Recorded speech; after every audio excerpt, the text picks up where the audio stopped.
নির্বাচনী ময়দানে জোটবদ্ধ লড়াইয়ের ঘোষণা ছিল ঢাকঢোল পিটিয়ে, কথা ছিল পারস্পরিক সহযোগিতার। কিন্তু ভোটের মাঠ যত গড়াচ্ছে, জামায়াতে ইসলামী ও তাদের জোট সঙ্গে 11 দলের সম্পর্কে ততই অস্বস্তির ছায়া স্পষ্ট হচ্ছে।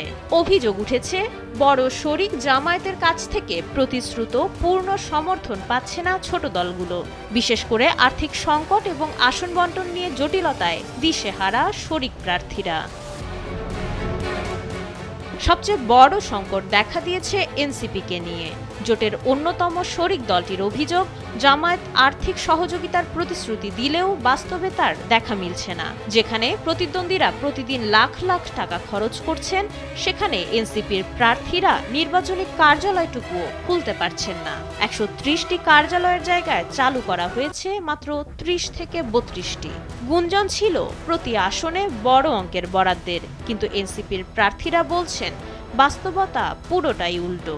দৈনিক খরচে প্রতিদ্বন্দ্বীদের তুলনায় যোজন যোজন পিছিয়ে তারা। জামায়াতের পক্ষ থেকে দাবি, নিজেদের প্রার্থীর খরচ মেটাতেই হিমশিম খাচ্ছে দল।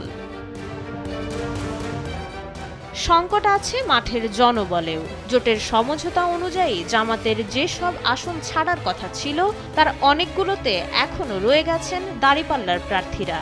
নরসিংদী 2, চট্টগ্রাম 8, সুনামগঞ্জ 1 এমন বেশ কিছু আসনে জামায়াতের প্রার্থীরা মাঠ না ছাড়ায় শরিকরা কার্যত কোণঠাসা। কেন্দ্রীয়ভাবে চিঠি চালাচালি হলেও মাঠ পর্যায়ের নেতাকর্মীরা এখনও জোট সঙ্গীদের চেয়ে নিজ দলের প্রার্থীর প্রতি বেশি অনুগত। ক্ষোভের আঁচ লেগেছে নেতৃত্বের উচ্চ পর্যায়েও। শরিকদের অভিযোগ, জামায়াত আমির নিজস্ব প্রার্থীদের জন্য যতটা সময় দিচ্ছেন, শরিকদের আসনে ততটা দিচ্ছেন না। ফলে সাধারণ ভোটারদের কাছে জোটের সংহতি নিয়ে ভুল বার্তা যাচ্ছে। এসব অভিযোগ অস্বীকার করছে জামায়াত। দলটির সহকারী সেক্রেটারি জেনারেল এবং নির্বাচন পরিচালনা কমিটির সদস্য সচিব আব্দুল হালিম গণমাধ্যমকে জানান, শরিকদের সাধ্য অনুযায়ী সহায়তা করা হচ্ছে।